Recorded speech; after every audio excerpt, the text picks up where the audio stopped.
My name is Ryan O'Donnell, founder and CEO of Salty, and I'm going to do a mini-series here telling you a little bit more about Salty and some frequently asked questions. I'm going to talk about beverage processing. Beverage processing varies far and wide in the United States and the world. Beverage processing is mainly a business to make money. It's a profitable business, but they don't give a shit what they're putting in the products as long as they're printing the money by selling you more of it. Hence why Coca-Cola, PepsiCo, and Nestle are some of the biggest companies in the world that could give a shit about your health. All they want to do is pump more of their product out, which kills you, dumbs you down, and kills the planet. Sorry for being so straight, but that's really what's going on.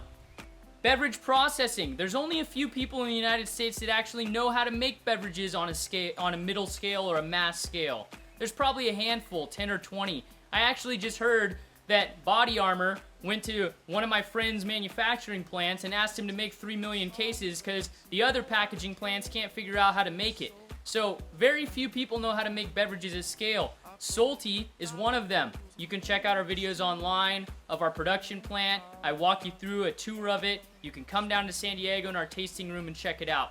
Processing plants have done it wrong for the last 50 years because they're primarily focused on profit. They want the longest shelf life possible. They want the cheapest product possible so they can send that out. You can buy it and repurchase it over and over because it's a price point you can afford, but it's doing damage to you and it's doing damage to the planet. So, the processing is very important. This beverage is raw. It is living. It is organic. It is glass packaged. It is vegan. Those are the main features of the product. How is it living and how is it raw? Well, raw means subject to temperatures above or below 118 degrees Fahrenheit. If it is subject to temperatures above 118 degrees Fahrenheit, or if there's a pressurized method of processing that allows longer shelf life, that in the scientific evidence shows that there's heat generated from that pressurization above 118 Fahrenheit. I'm talking about high pressure pascalization at this point. That means the beverage is not raw. So if it's pasteurized or HPP'd, the beverage is not raw. This product is UV light filtered. UV light filtered is a godsend. It is unbelievable what we stumbled upon with UV light filtration, which was part luck and part curiosity and part tenacity.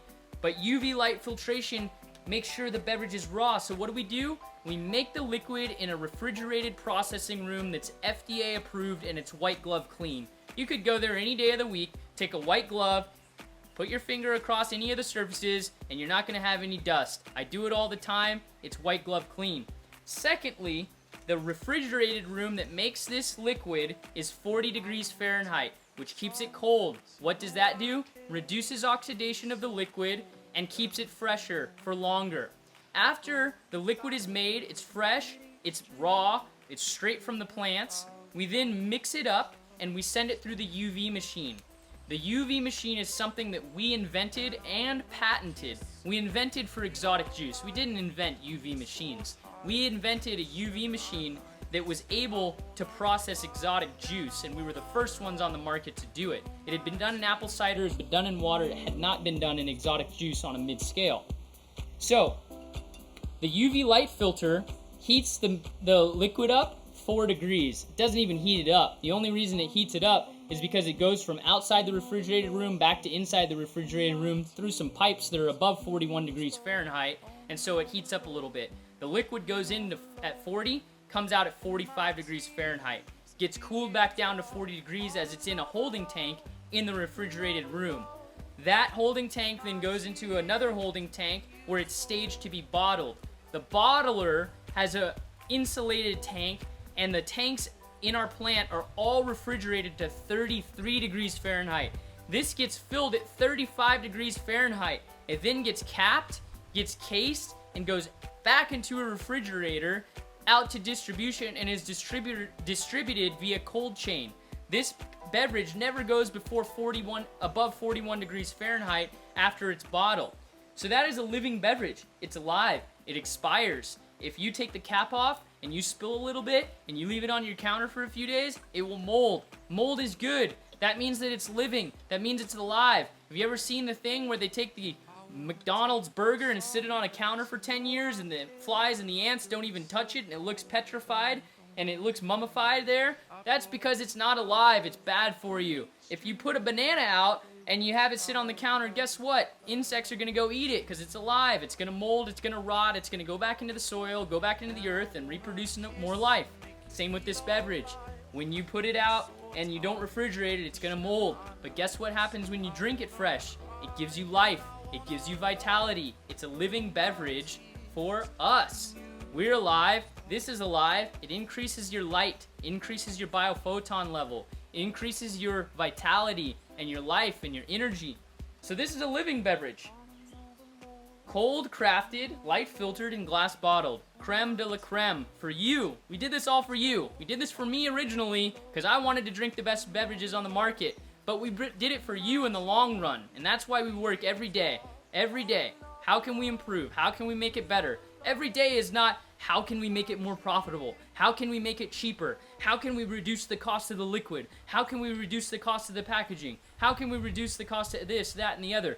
That is how crony capitalism works, where people are constantly trying to look at products and they'll find our product and then they try to knock us off and they're like, man, this is a good idea. We're going to make a pasteurized version of this and glass and we're going to put cold on it and we're going to try to sell it and see if we can sell some for cheaper.